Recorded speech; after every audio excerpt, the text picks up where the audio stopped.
یہ دنیا کتنی عجیب ہے، ایماندار کو بیوقوف، بے ایمان کو عقل مند اور بے حیا کو خوبصورت کہتی ہے۔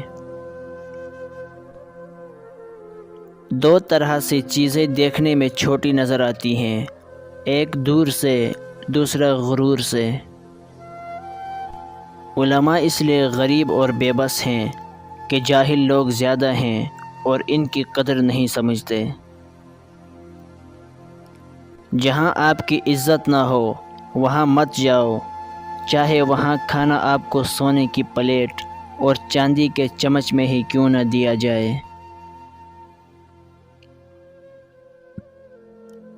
کوئی تم سے روٹھ جائے، پھر وہی خود تم سے ملنے کو ترسے تو اسے کبھی مت کھونا، کیونکہ وہ تم سے بہت زیادہ پیار کرتا ہے۔